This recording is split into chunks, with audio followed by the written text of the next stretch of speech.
So let me just talk you through, now that you can see my slides, let me just talk you through these circles of humanness, or these layers of an onion. So we like to sort of define ourselves between what we're doing with nonverbal communication versus something like Myers-Briggs. Because I am going to give you some labels as we go through the day, but these aren't labels at number 5 there, your identity. These are labels on a behavioral level. So it's really important for us that we are not giving people an identity. So if you go through Myers-Briggs profiling tools, they'll say you are in this quadrant, you are this type of person, you behave in this sort of a way, you have this color or this series of letters. I'm not smart enough to remember what those letters are, but I do know that I have a different identity depending on what different situation I'm in. My behaviors are very different depending on what situation I'm in. My identity might be similar or the same when I find it, but my behaviors change around it. And that's what nonverbal communication is all about. It's all about changing behaviors. So it sits on level number 2. But the thing is, we're all trying to build a like and a trust, right? So we're all trying to work out, how do we get people to like and trust us more? Well, people tend to like people who are just like them. So when I analyze my friends list, I mean my real friends, not like my Facebook friends that I've never met and don't really care about. I mean my proper friends, the people I'd like to hang around and have a beer with or a glass of wine, the people I would have in my home and spend time with, the people actually like Adrian, my SJP person, who would come to my home and we would have a cup of tea, or we would have a glass of wine or a beer together, and we wouldn't talk business, we would just be there as friends. So he has found a way to get into being just like me. If you analyze your friends list, it's really unlikely that in your proper friends that you've got people with completely different values and beliefs to you, that value different things from the world or believe in very different things to you. Or different behaviors, you know, or even on your identity or your environmental level. You know, when you see a politician going into to a youth center and all the youths are wearing hoodies, the politicians are there with their environment very different. They're wearing a suit, a shirt and a tie. They look different. There is what we call an incongruency between them and the people that they're connecting and communicating with. It took us 5 years just to convince SJP that all the blokes don't have to wear a tie, would you believe? It's only 5 years later that SJP finally were convinced that actually if we can match and mirror our environment to our customer's environment, we're more likely to get a like and a trust. We're more likely to get a friendship than we are somebody selling something to somebody else. Now, if your clients are likely to be wearing a shirt and tie or a you know, a suit, or you know, for the ladies a proper dress and look very smart, then of course what we would want to do is replicate what they're wearing. We'd want to replicate their environment. If they're used to meeting in the golf course, we'd want to meet in golf courses. If they're used to meeting at home, we want to meet them at home. If they're used to meeting in an office, we want to meet them in an office. So we've got to think about how can we become just like our customers, just like our clients, so that we can build a friendship between them. This is where the idea of matching jackets comes from in couples, or certainly, you know, best friends wearing the same color or the same clothes when they go to the ball. It's some unconscious ability that we have to look for what is just like us. So we look on the environmental level, we look at behaviors. It's really unlikely that we've got someone in our friends list that has completely different behaviors to us. Even our skills and our capabilities on level number 3, our beliefs and our values. We would always say, we've done a lot of work in the corporate world working on those things we call values. For a lot of corporates, they're trying to sell products and services. We would prefer, and certainly in my businesses, I prefer for everybody to meet everybody else's values as best they can. So, you know, a lot of times in the corporate world, some CEO or director will have gone online, gone onto Google, chosen a set of 10 values, and they'll have said to their staff, in order to work for our company, you must meet these values. We prefer to turn that right around and say, well, rather than the corporate or the corporation coming up with a set of values, why don't we as CEOs, directors, managers, why don't we attempt as best we can to meet our staff's values? Because if I can find out what's important to my PA about her job, then I'm much more likely to motivate her to work harder for me. I'm much more likely to keep her as a member of staff for longer, and know that I'm meeting her needs, which aren't always just about paying somebody more money, or you know, for my PA, what's important to her about the work that I employ her to do is that she gets flexibility so that she can go to her little girl's school assembly, or she can pick them up at 3 o'clock and they don't have to wait at school until 5 o'clock or 4 o'clock. That she can go to the school plays, and she doesn't need to ask for time off in order to do things like that. So understanding her values means that she works harder for me. We've created a friendship, so it's not like a member of staff and an employer. We have a friendship, and I know that I can trust her with absolutely everything that we do. And this is the same goes for when we're selling products and services. So I'm in the business of selling roads. There's not many people that want to buy a road on this call. But if I can find out what's important to you, if you are in the construction business, if I can find out what's important to you about waste plastics littering our environment, or if I can find out what's important to you about taking plastics out of our oceans, or if I can find out what's important to you about potholes and the poor quality of roads that we have to drive on, then that's what I sell you. I don't sell you a road. So what we want to do is some very simple questions when we elicit the values from people. That question that keeps coming up is, what's important to you about X? When you speak to your customers, it's really nice. As a customer of SJP, it's really nice when Adrian asks me, rather than trying to pitch his new products and services, he says, well, what's important to you, Toby, about your wealth management? What's important to you, Toby, about the current stocks and shares climate? He elicits from me what's important. I give him a load of words, and then simply within his products and services, he sells back the words that I've given to him. Therefore, it's like I'm getting my own map of the world back from him. I'm not feeling sold to. I know what he's doing, of course, because I teach his stuff, but it's a mutual respect that he is taking this stuff on board and selling back to me as a person, and not somebody that's got a script in front of them that's trying to sell me a product or service. So when we talk about beliefs in the world of NLP, we're not talking about religious beliefs in any way. We're talking about those limiting beliefs. Those limiting beliefs that every customer that you see from here on will have. They have had all of their life, but you'll be able to identify what those beliefs are, or certainly if there are beliefs there, those limiting beliefs, those beliefs that hold people back from buying your products and services. Beliefs like, well, I'm not good enough, or I don't have enough money for that, or all of the beliefs that you'll hear in people's conversations, but just listening for them and being able to react from them with using your non-verbal communication, you'll be able to influence people into not having limiting beliefs, but creating empowering beliefs.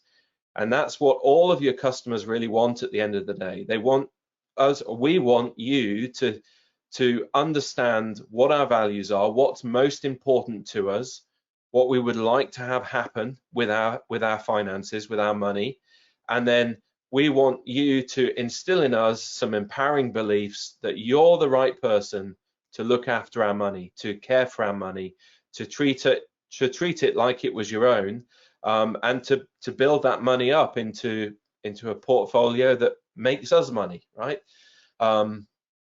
So Beliefs and values are very important there. And as we get closer towards the sort of center, if you like, of our onion, or certainly the bottom of the light bulb there, the greater change that we can create. I think it was Einstein that said, you know, change can't be created on the same level that the problem was thought out. So I think when you identify a problem in not buying your products and services, you need to move through the different levels with your questioning to try and get to get people to move through. So there's some questions on the it's the left or the right hand side of the screen as you look at it there. There's the when for the environment, the what for behaviors, the whys for beliefs and values. Then when we move into number 5, the identity, this is the who, not the band, the who I'm due to go and see in a couple of weeks in Glasgow, but I don't think I'm going to be going to see them. This is the question that we don't often ask ourselves, but it's an all-important question in the field of NLP. Who am I? Now, the thing is, without having an answer to that, and what we mean by that is not just who you are when the lights are on, who you are as an SJP person, but who you are when the lights are on and the lights are off. Who are you really? Because the thing is, your customers, the people that you connect and communicate with from here on, they will have almost like a scope for looking for what we call incongruency. You all have it when you watch our politicians on the TV and you say, and they stand up in front of us and say, I am a leader. And you think, no, you're not, because you've not done this and you've not done that. And I saw you do this. We have this kind of ability to work out when people are not really being congruent. And so that identity, what we're trying to do with this thing we call life is match in our identity with our beliefs and values, our capabilities, our behaviors, our environment. Because if we don't, and we're a different person when the lights are off versus the lights are on, your customers will see through your incongruencies. If you have limiting beliefs in there that you believe you're not the best that you could be, or you have some limiting beliefs about the products or services or solutions that you're selling, your customers will see right through those incongruencies. So it's matching up that identity with your behaviors and with your environment and your capabilities. This was a big thing for me when I left school without any qualifications. A big part of it, I wasn't ever a lazy person, a lazy kid. I was always motivated by business, but I was always labeled with being dyslexic, although I'm over 40 now, so dyslexia wasn't an available condition. So it was just labeled as being thick. Now I have a label for it. But what they did at school was they gave me that label in terms of my identity. So they said, you know, oh, that's Toby, he is thick, or he is dyslexic. Now, let me just see, someone's just messaged me. That's okay. So I was given that label, and so what I did with that label of being thick is I built my values and beliefs around it, and that then affected my capabilities, and my behaviors changed. I believed that I wasn't going to pass the exams in English or mathematics or even geography. I believed that because I was given a label as being dyslexic, and therefore my label of being dyslexic meant that I wasn't going to be able to do the same thing that the other kids were able to do. And so I built limiting beliefs around that. My capabilities were then affected, my skills, and then my behaviors. And then I changed my environment, and I tended not to attend the school lessons because I just believed that I was thick or I was dyslexic. What I did when I learned this simple model was I changed that identity from being something, from being dyslexic or being thick, to having behaviors. So sometimes I have dyslexia. Would you believe it? When I play sports, which isn't that often, but when I do play sports, I change my identity, I become a different person, or I change my behaviors and my dyslexia disappears. I am not dyslexic when I'm going jogging. I'm not dyslexic when I'm playing rugby. So I know that my identity doesn't change. I'm still the same person when I'm going jogging as I am right now over this conference call. My identity doesn't need to change between speaking to you guys and speaking to my kids, or speaking to my wife, or speaking to my family or my friends. My behaviors will change, of course, because I'm wanting to influence my behaviors so I get a better result with everybody that I connect and communicate with. But that for me was a big thing. So it's when you get given this label, and I don't know how far through you are with your course here. You've maybe got a couple of months left, but you'll be given a title of SJP partner or advisor, or just, I suppose it's worth saying, just know that you are far more than just that title. And your customers want to see that you are far more than that, because last week they spoke to another advisor, and next week they'll speak to another one, and probably 20 between the time that you're qualified and the time that you call yourself an advisor. So it's working out who are you?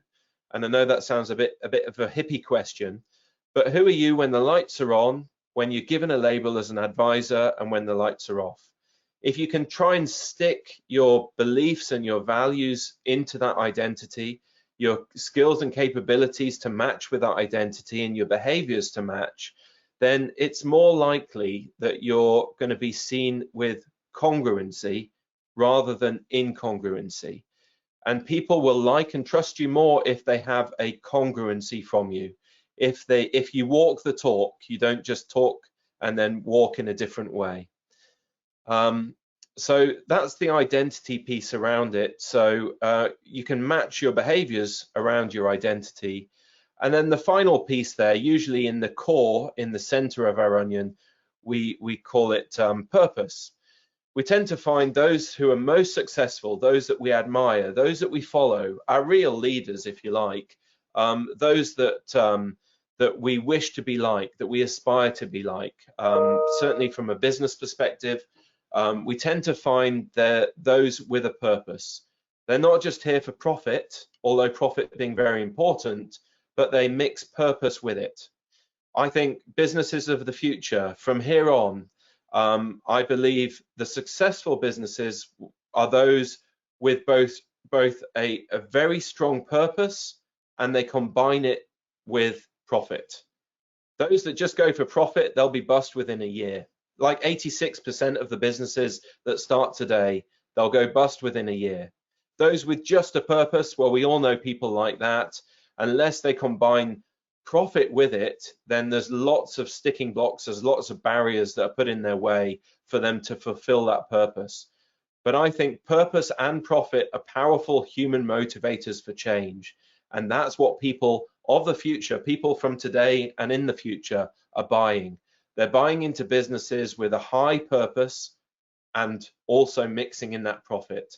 It means you'll be sustainable, you'll be able to live that purpose, enjoy that purpose, but also earn a profit from it.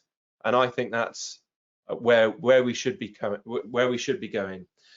Richard Branson's daughter, Holly Branson, she wrote a book called not The Economy, but The We Economy. And I highly recommend it. I think, especially for people like yourselves, you're going into your own business, you're starting your own business. I think mixing that purpose and that profit together and creating a we economy, and having some sort of social or environmental aspect to your businesses, I think is all important. If you look at the Bransons of the world, the Timpsons of the world, the various entrepreneurs that are here today changing the world of entrepreneurialism, of business, they always have a high purpose, and it's usually a social or environmental aspect to their business, and then they mix that in with profit. I think that's the future of business. These are just my opinions, so I may not be right, but it seems to be working out for me so far. So if it's worth anything, just take the thought on board.